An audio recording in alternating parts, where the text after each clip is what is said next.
Welcome. Let your thoughts drift gently now, back across the centuries, beyond the glow of electric light, past the thrum of modern noise, to a quieter world, though one not always gentle. Tonight, we set sail on an ancient sea. The air is thick with salt and wood smoke. Somewhere in the distance, gulls call out over brackish waves, and below your bare feet, the deck of a Roman warship creaks and groans. This isn't a journey of glory or conquest. It is a quiet, steady passage through the rhythms of life aboard a vessel that ruled the waves of the Mediterranean in the time before empire, when Rome was still a republic. And the sea was known as Mare Nostrum, our sea. But life here isn't easy. You are not a captain or a senator. You are a rower, chained or free. It makes little difference when your back aches the same. You sleep between barrels. You eat beneath the oars. You wake to the beat of a drum. Over the next 2 hours, we'll gently follow the lives of those who lived, worked, fought, and ruled from these decks. We'll explore forgotten rituals, crumbling ruins, and moments of ambition that reshaped history, all from the quiet intimacy of the sea. Let your body rest, let your mind drift, and imagine yourself aboard a Roman galley at the edge of another morning. You wake, if you can call it that. There's no sunrise to greet you here, not below deck, in the belly of a Roman trireme, anchored quietly off the coast. Just a gradual shift in sound and sensation. The air feels different, less still. You hear the distant cry of seabirds above, their shrill calls muffled through the timbers, and the faint ripple of water against wood. The sea is calm this morning, not placid exactly, but still enough that you feel each rise and fall as a gentle sway, as if the world breathes slowly beneath you. The boards beneath your back are uneven, worn smooth by countless feet and hands, yet still splintery in places. You slept on them with nothing but a thin woolen tunic for padding. If you're lucky, your corner of the hull stayed dry through the night. If not, well, the dampness isn't new. You've grown used to waking with your skin cold and sticky from the mingling of sea mist and sweat. You turn slowly, your shoulders ache, your legs feel heavy, your fingers curl stiffly as if reluctant to move. Every limb seems to remember the previous day's labor hours of pulling at the oar. Muscles stretched and straining, bones jarred by each sudden shift in the sea. There is no rest that fully restores you here, only brief pauses between exertions. Around you, other men stir. Dozens packed into the same narrow space. You know them by scent and sound more than face. There's little chance for real conversation, and even less for privacy. Someone coughs nearby. A rough, wet sound. Common, the air here never really clears. It's thick with breath, with mildew, with the constant rot of rope and sweat. The mingled odors of humanity in tight quarters, faintly sour, faintly sweet, a dull weight in your nostrils. The ship itself groans as it rocks, a slow, weary creak. She's old, perhaps repurposed. Many of these warships are built quickly and patched constantly. You sometimes wonder how many have sunk, how many still lie below the water, with skeletons chained to benches like yours. You lie still for a moment longer. There is no hurry, but you know what comes next. Then the drum. A slow, deliberate beat echoes down the length of the ship. Boom, boom, boom. Not yet the rowing rhythm. This is the morning call, the reminder that your time lying down is over.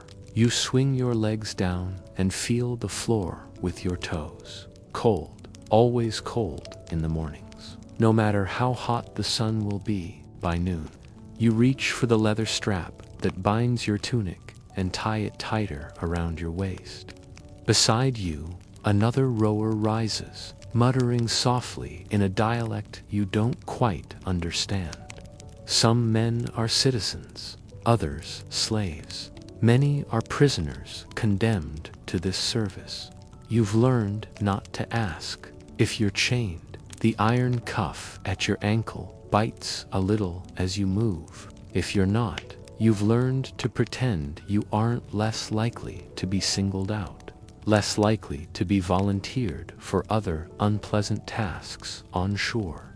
You shift past others in the dark, stepping over limbs, avoiding spilled food and slick puddles. Somewhere in the shadows, someone relieves himself into a bucket, eyes downcast. There are no real latrines here. Decency isn't a luxury afforded to men at oars. There's breakfast, if you can call it that. A ration of hard bread, broken with your fingers. It's stale, dense, and rough. Sometimes there are insects inside, barely noticeable in the dim light. You eat anyway. Your stomach is used to less. A bit of cheese, if it hasn't spoiled. A sip of water, stored in heavy amphorae tied in place near the stairs. Sometimes, when the ship is provisioned well, you receive watered-down wine with vinegar poscatart, and oddly refreshing. The acidity settles your gut. It's not pleasant, but it's better than the brackish water that lingers too long in its jar. The drum sounds again, another rhythm, a different one. You wipe your hands on your tunic and step out onto the main deck. The sunlight blinds you, at first sharply white, after the gloom of the lower hull. You squint into it and inhale deeply. The air up here is better, clean, sharp, with salt. It burns a little in your chest, but the moment of peace is brief. The oars await. Long beams of pinewood, smoothed by years of handling. Each is heavy, and each must be moved in perfect sync with the others. Your place is assigned. You sit beside men you know only by their rhythm. No one speaks. There's nothing to say. The beat will tell you when to move. The beat will tell you everything. You settle onto the bench. It's worn, narrow, and without back support. You wrap the cloth around your hands and grip the oar. It's cold, always cold in the mornings. You wait, and then boom, boom, boom, the rowing begins. Each pull is familiar now, a choreography of suffering. The oar dips, you lean back, the wood strains, your muscles scream silently. You move again. The sun rises slowly overhead, and so the day begins again.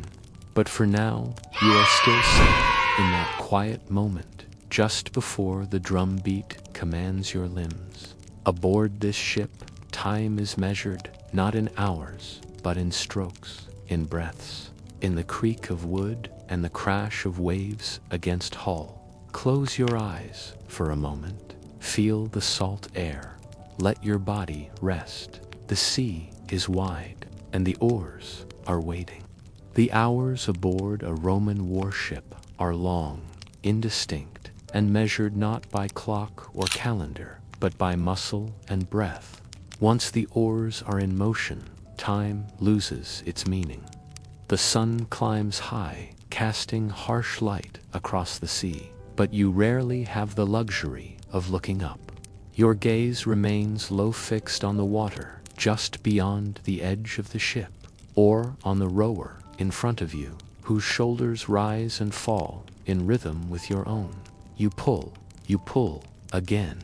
The motion becomes mechanical. Your arms, back, and legs work in concert, not because you think about it, but because you have no choice. The ship must move. The drum beat sets the tempo. The overseer watches closely.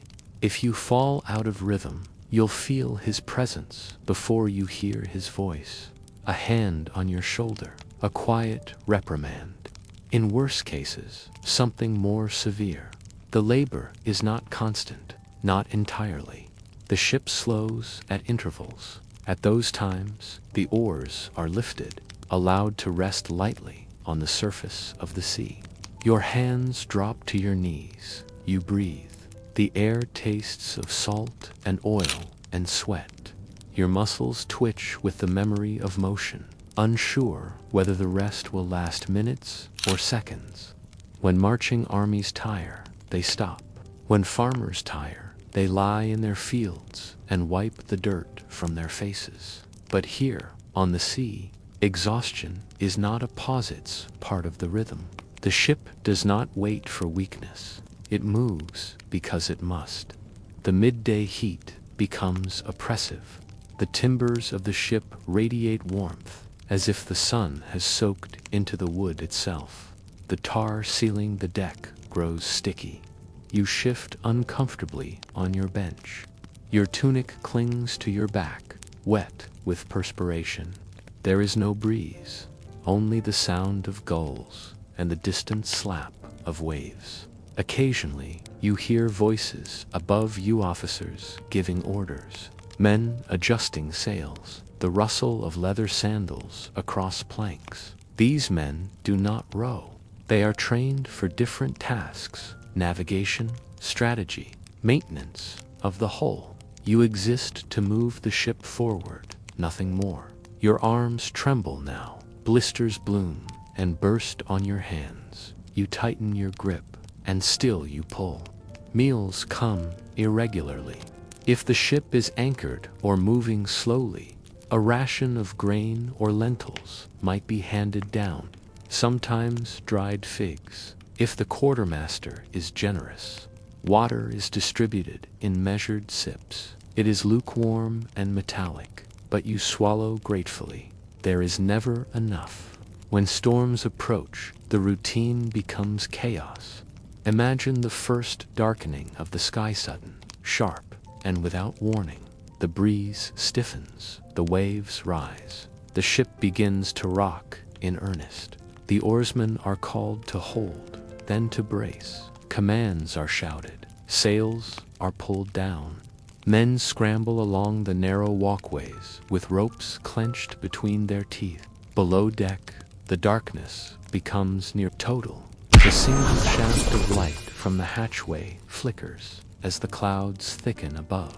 Rain drums against the wood, fast and angry. There is no comfort in these moments, only dread.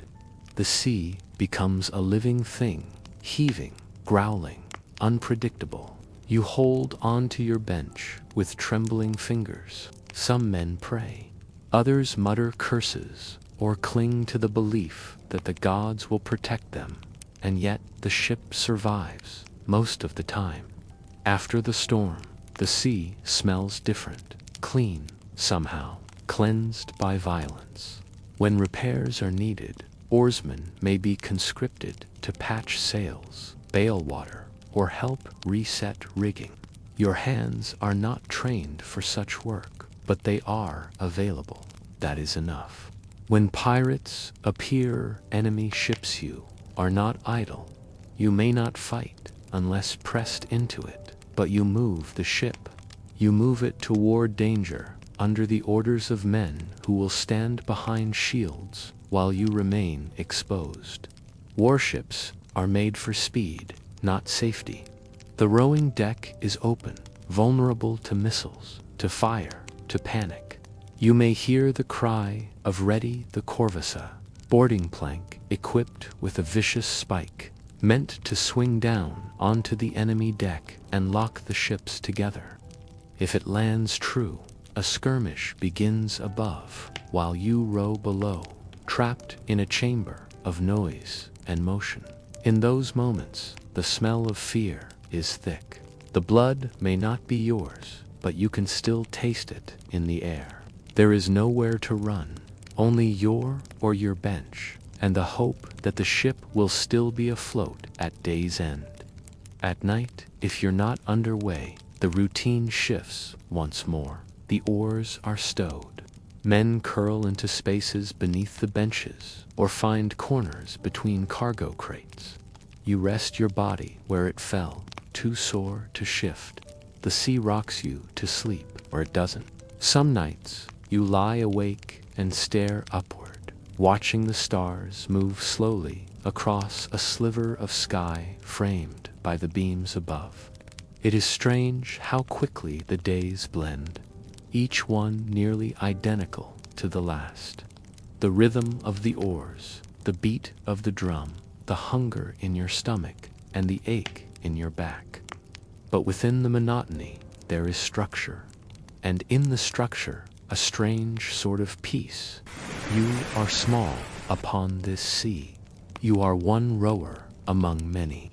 But together, you move something massive, something ancient, something powerful. So you pull and pull again, and the ship glides on. Now, let the oars fall silent for a moment. Let the sea go still in your mind, for we arrive at a moment that changed the course of the Roman world, quiet at first, but swelling like a tide before the storm. A moment heavy with tension, consequence, and the slow unraveling of lives bound to power. It is the year 31 BCE. Imagine yourself aboard a warship in a fleet gathering off the western coast of Greece. The harbor at Actium, wide and bright under the late summer sun, is thick with ships, hundreds of them. The sea, which usually stretches uninterrupted to the horizon, is crowded masts like forest trunks, sails furled tight, the air carrying the acrid scent of pitch, sweat, and oil. You are not alone. You are one of tens of thousands soldiers, sailors, oarsmen, commanders. Some are seasoned veterans of Rome's wars. Others are conscripts, drawn in by obligation or desperation. Some serve for pay, some for glory, and some for reasons lost even to themselves. This is not just a naval battle. This is the final reckoning between two futures for Rome. On one side, Gaius Julius Caesar Octavianus, the adopted heir of Julius Caesar, young, calculating, reserved. He represents order, tradition, and the Senate, supposed will, though his grip on the Republic has grown ever tighter with each passing month. On the other, Marcus Antonius, better known to us as Mark Antony, charismatic, experienced, a soldier's general, and beside him Cleopatra, the seventh, Queen of Egypt. Brilliant, commanding, controversial, their alliance personal, political, and romantic has made them both powerful and deeply suspect in Roman eyes. Together, Antony and Cleopatra control the east. Octavian commands the west. Now their fleets prepare to decide who will rule the world. But the day does not begin in chaos. In fact, it begins in silence. For hours, the two armadas drift and circle, testing the wind, measuring distance, waiting for a signal. The sun climbs, the tension builds, oars creak quietly in their sockets. Sailors squint into the glare. Some sharpen blades, others murmur prayers to Neptune, to Mars, to Fortuna, and then movement. The ships of Octavian's general, Marcus Agrippa, begin to press forward. Unlike Antony's, many of these ships are newer, smaller, and faster, less heavily armed, but more maneuverable. Antony's fleet, in contrast, is a fortress of giants. His ships are larger, towered, imposing, but they are slower, and their oarsmen are tired. You are one of them. Below deck, you feel the pitch of the hull shift as your ship turns. You hear the shouted commands above the sharp trill of whistles. The drum begins its beats, lower than usual, designed for power, not speed. Boom, you row, and the ship responds. You hear the creak of tensioned wood, the groan of beams under strain. The air grows thick-hot with exertion, close with fear. Every rower on the ship pulls together. You feel their rhythm in your bones. Above, the ships close the gap. Arrows begin to fly. Firepots arc through the air and burst against shields. The sea catches fire in places, thick with oil. Grappling hooks fly, chains rattle, and then collision. The sound is terrible. The crash of hulls, the splintering of wood, the sudden lurch of your world as your ship slams into another. Men shout, steel clashes. From below, you see nothing, but you hear everything. The thud of bodies falling, the scream of the injured. Because you must, but outside, something strange happens. The battle shifts, not with force, but with movement. Cleopatra's ships positioned at the rear of the fleet turn. At first, it seems like a tactical repositioning, but then they keep moving, away, not toward the enemy, but out, toward the open sea, toward escape. A signal goes up. Some say it was prearranged, others say it was panic, but Cleopatra is leaving, and with her, Mark Antony follows. His own flagship turns and peels away from the center of the battle. You do not see it. You only feel your ship begin to drift, directionless. Command is crumbling. On the other side, Octavian's forces sense an opportunity. Agrippa's ships push harder. Antony's fleet falters. Rowers are cut down where they sit. The oar beats fall out of sync. Sails catch the wrong wind. Panic takes hold, slow and quiet at first, then unstoppable. By nightfall, the sea is littered with wreckage. Bodies drift beside broken shields. Fires crackle on the water's surface, sputtering out slowly as oil gives way to waves. The battle is over. Antony and Cleopatra retreat to Egypt. Their forces are scattered. Octavian does not pursue immediately. He doesn't need to. The war is already won. But for you, the rower, your war never ends. Your name was never recorded, but your strokes each one moved a ship that shaped the world. And from that turning point, a republic begins to dissolve, and an empire begins to rise. The sea grows quiet again. Waves roll gently across the Ionian coast. Fires from the shattered hulls have long since faded. Sails hang limp on broken masts. The battlefield is still, except for the soft sound of water moving among the wreckage. The war is over, though many will not yet know it. Mark Antony and Cleopatra flee across the sea to Alexandria. Their retreat is swift, but not desperate, at least not outwardly. In the city they once ruled as gods on earth, they surround themselves with rituals, pageantry, and denial. For a time, the illusion of control lingers. They host banquets, they reinforce their walls, they speak of allies, still loyal. But across the waters, Octavian does not forget.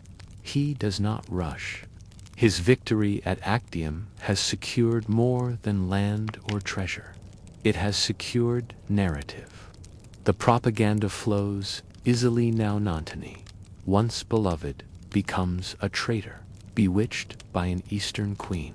Cleopatra becomes a symbol of seductive foreignness, dangerous and proud.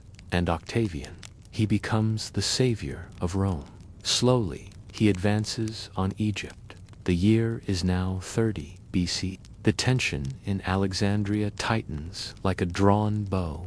As Octavian's forces approach, deserting soldiers trickle in from Antony's ranks. Morale crumbles. Even the most loyal feel the inevitable pressing in. And then, one by one, the final acts unfold. Antony receives false news of Cleopatra's death and falls on his sword, his final mistake. Fatally wounded, he is taken to her, still alive, and dies in her arms. Cleopatra, left alone, arranges her affairs with calm precision. She dresses in royal garb, enters her mausoleum, and according to legend, takes her life with the bite of an asp, though the truth may be more mundane. The method matters less than the symbolism, a queen choosing her own ending rather than being paraded through Rome as a trophy. Octavian enters Alexandria without a battle. He stands in the shadowed halls once filled with incense and debate. He walks the marble corridors where Caesar once stood beside Cleopatra, and now he claims it all. But he does not proclaim himself king. No, he understands the Roman soul too well. In Rome, kingship is still a dirty word, a memory of tyrants. Instead, he adopts a different titled princeps, or first citizen. It sounds humble, almost forgettable, but it is a mask. He accepts powers, piecemeal, offered by a grateful senate. Powers of the consul, the tribune, the censor, the imperator. One by one, they gather in his hands.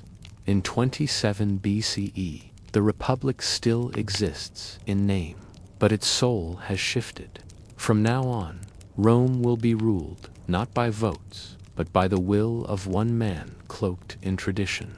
Octavian becomes Augustus, the first emperor. He speaks softly, rules carefully, and avoids the mistakes of his uncle, Julius Caesar. He presents peace as his greatest offering, Pax Romana, peace carved from war, polished with order, and built upon control. The Roman fleet is reorganized.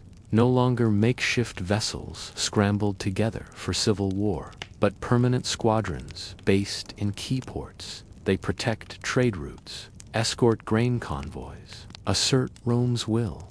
The oarsmen still row, but now they do so in the service of an empire, not a republic. The transformation is subtle, but immense. The Senate continues to meet but more often to approve than to debate. Elections continue but with only one acceptable outcome. The people still cheer, but always toward the man on the balcony, never to the men behind him. The Republic is not dead. It simply sleeps with its eyes open. And beneath this careful mask of continuity, Augustus shapes a new Rome. He reforms laws, rebuilds temples, and commissions poets to sing of his greatness. Virgil writes of Aeneas, ancestor of Rome, and ends his tale with hints of the emperor's divine lineage. But for the common man, for the oarsman, the merchant, the soldier, little changes. The ships still sail, the bread still bakes, the beat of the drum still echoes beneath wooden hulls. And far from the marble halls of Augustus's court, a young boy boards a Roman galley for the first time. He takes his place at the oar. He listens to the rhythm, and he begins to row, not knowing that the empire he serves began with fire and betrayal and a single day at sea, when the world changed direction. Let the warships fade now. Let the clamor of conquest fall quiet. And imagine yourself not at sea, but in the hills just southeast of Rome, where a placid volcanic lake rests inside an ancient crater, Lacus Nemorensis, the Lake of Diana. It is still here today, blue and quiet, its forested rim once sacred to the goddess of the hunt, but beneath its surface long hidden by time and sill-trusted to ships, not warships, not merchant vessels, something altogether stranger. Centuries after the Roman Empire had fallen, whispers began to circulate. Local fishermen spoke of vast timbers below the surface. Divers told of bronze nails and marble fragments lying in the lakebed. No one could quite explain it, what enormous vessels had once drifted on this quiet inland lake, far from the open sea.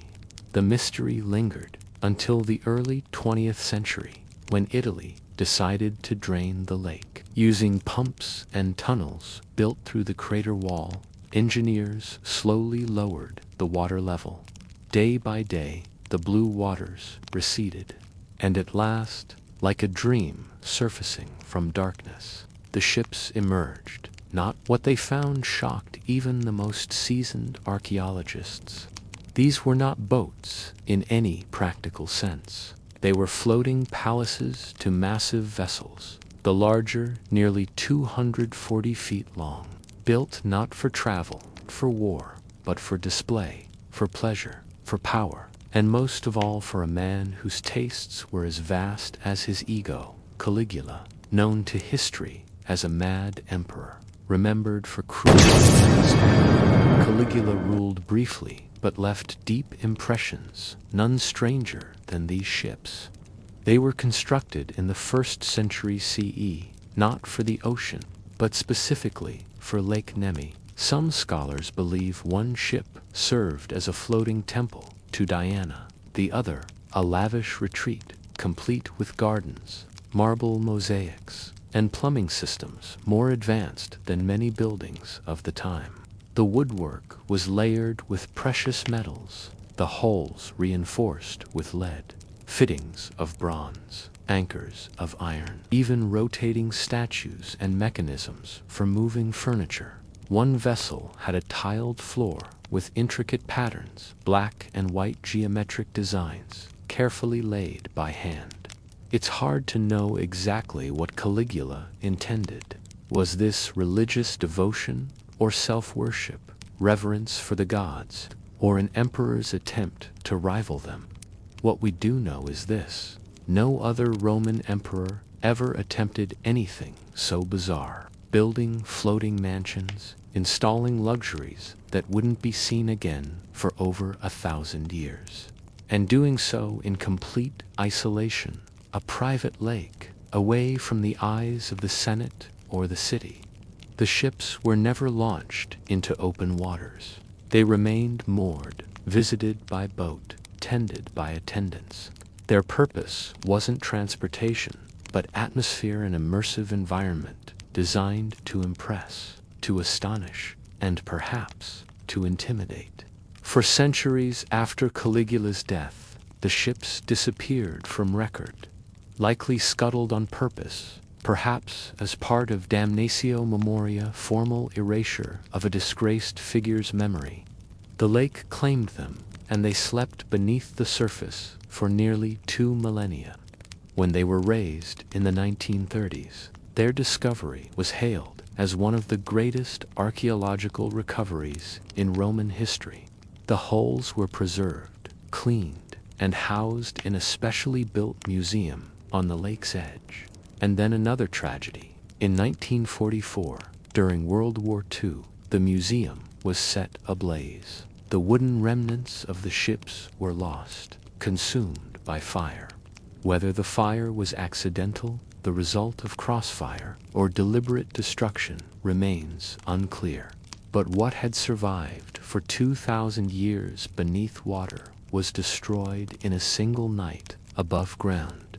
Still, enough remained to speak. Bronze fittings, carved decorations, fragments of pipes, and anchors, all rescued from the wreckage, remain in museums today. Scholars continue to study them, piecing together not just how the ships were built, but why. The Lake Nemi ships remind us that Roman history is not only the story of armies and emperors, but also of ambition, indulgence, and the deeply human desire to create something wondrous, even if no one else would ever see it. And here, in this quiet crater lake, long after the drums of war had faded, the echoes of oars and opulence still lingered just below the surface. The sea, for the Romans, was never simply water. It was alive, a realm of spirits, omens, and ancient gods who watched silently from beneath the waves or rode upon the wind. It was a place of power, unpredictable and eternal. where the fate of even the mightiest fleets could be decided not by strength, but by favor or the lack of it from the divine. For the common sailor, the sea was not just a workplace, it was a threshold, a liminal space between the known world and something deeper, older, and harder to understand. Imagine yourself again aboard that Roman ship, not in battle now, but just before departure. The harbor is calm, the day is bright, and yet the atmosphere is solemn. Before any Roman vessel set sail, rituals were performed. A small altar, often portable, would be set upon the deck. A priest, or sometimes the ship's captain himself, would pour a libation of wine or oil, letting it soak into the wood or drift slowly into the sea. Incense would burn. A few coins might be thrown into the water as offerings, and a prayer would be spoken. Neptune, Lord of the sea, keep us from the depths. He was not just Neptune, adapted from the Greek god Poseidon, was among the most important of the Roman maritime deities. Just a god of the sea, but of storms, earthquakes, and horses, the forces that moved unpredictably with great speed and thunder. His temples dotted the coastlines. His festivals were held in July during the Neptunalia, when water was most scarce, and the dry heat made Romans acutely aware of their dependence on nature. In the heat of summer, they built leafy shelters and poured offerings into wells.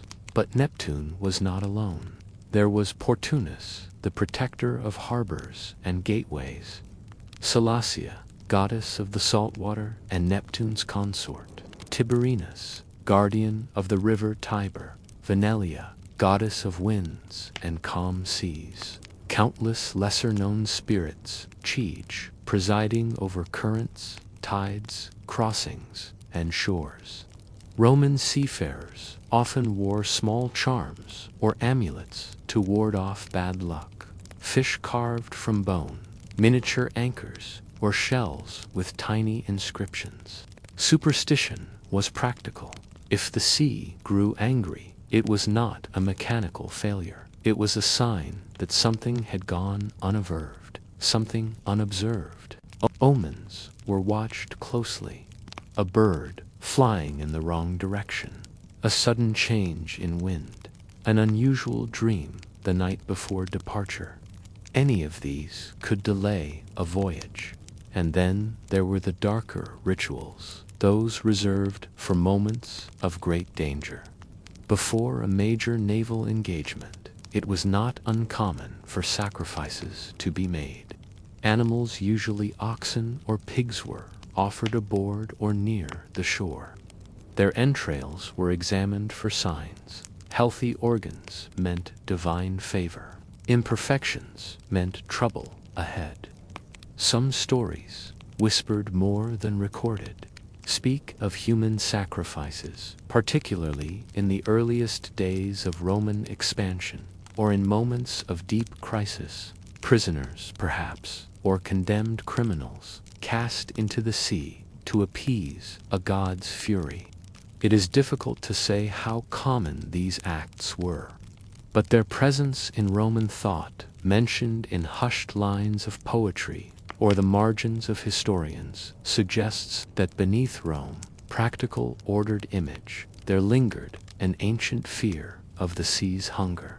Even ships themselves were often named in reverence or in hope. Fortuna Victoriosa, Pax Maritoma, Numen Maris. The divine was not a comfort, it was a negotiation. And yet, for all this, there was also beauty in these beliefs. To believe that the sea listened was to believe that the sea cared. To offer a coin, a prayer, a libation, was to place oneself within a greater pattern, not merely floating across waves, but moving through a world that noticed you, that responded. The men who rowed, who steered, who slept beneath decks and watched the stars from their benches. They did not understand the science of weather or the causes of tides. But they understood awe, they understood fear, and they responded with ritual, with devotion, with quiet repetition passed down from ship to ship. Even today, deep below modern waves, archaeologists occasionally find small altars resting on the sea floor. Offerings made and lost, now returned to light by divers' hands, coins crusted in salt, tiny statues, bits of burned bones, silent evidence of whispered words. Neptune, keep us afloat. And even now, long after the empire's fall, the sea listens. As the gods watched silently from the deep, the elite of Rome lived in a world not bound by the same hardships. Imagine now a different ship, not one of cramped oars and sweat-butt, a vessel draped in velvet and gold. Picture yourself stepping onto one of the infamous pleasure barges of Emperor Caligula, floating gently on the tranquil waters of Lake Nemi. The air is thick with the scent of blooming lilies and exotic perfumes, carefully arranged by attendants who move quietly across polished marble decks. Soft fabrics hang from the canopies, shielding guests from the midday sun. Below your feet, mosaics glimmer patterns of fish, shells, and mythological creatures laid painstakingly by artisans. Each tile is smooth and cool, comforting to bare feet.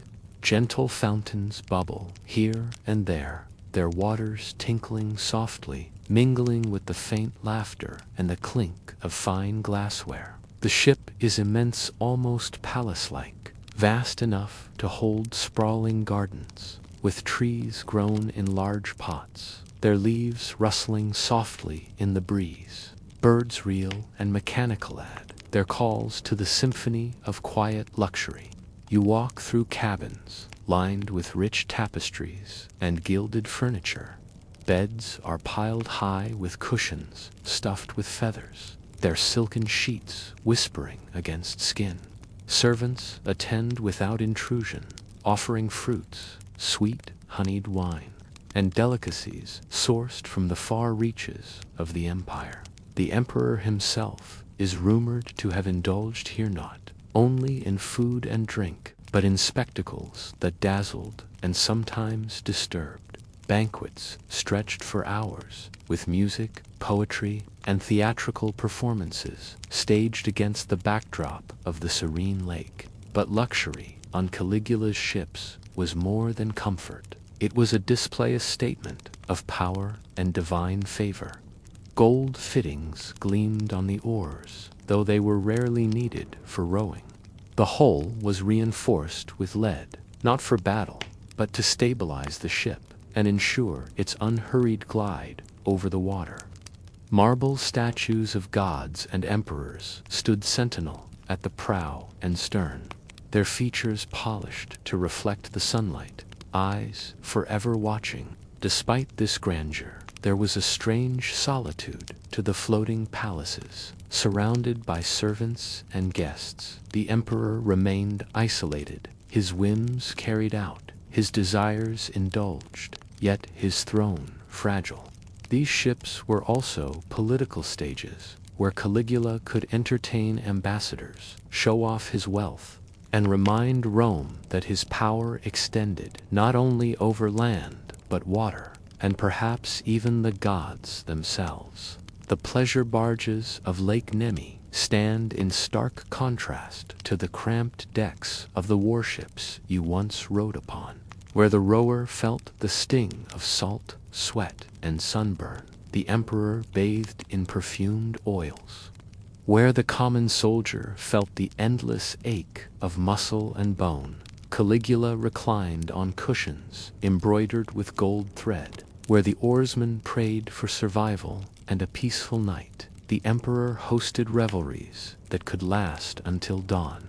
And yet, even these floating palaces, these masterpieces of extravagance, would eventually be swallowed by time and silence.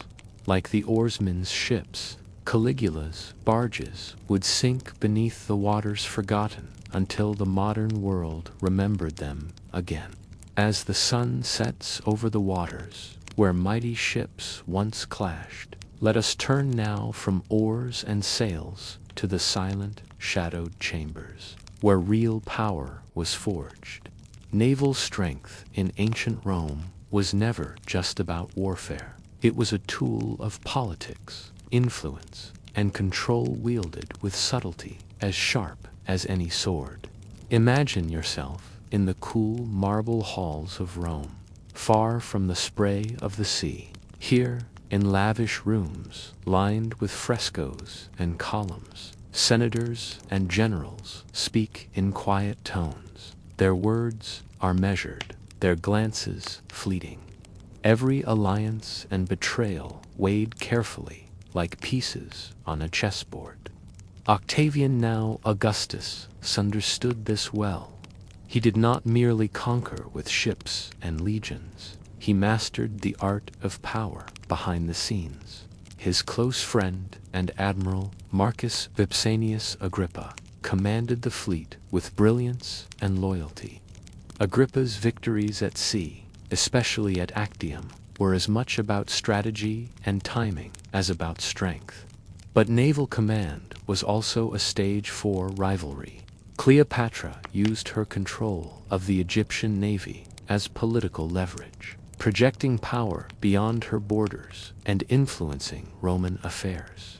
Other generals jockeyed for position, promising security to the Senate while plotting their own rises.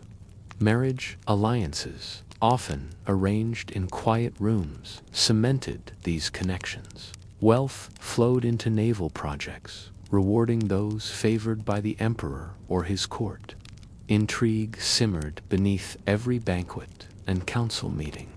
Spies whispered secrets, letters traveled in the night, promises were broken and forged anew.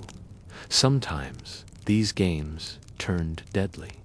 Accusations of treason, poisonings, and sudden deaths were not uncommon. The seas might seem distant, but the shadows they cast reached deep into the corridors of power. Even the humble oarsman, far below deck, was part of this system, his labor sustaining the very vessels that carried emperors, senators, and generals to their destinies.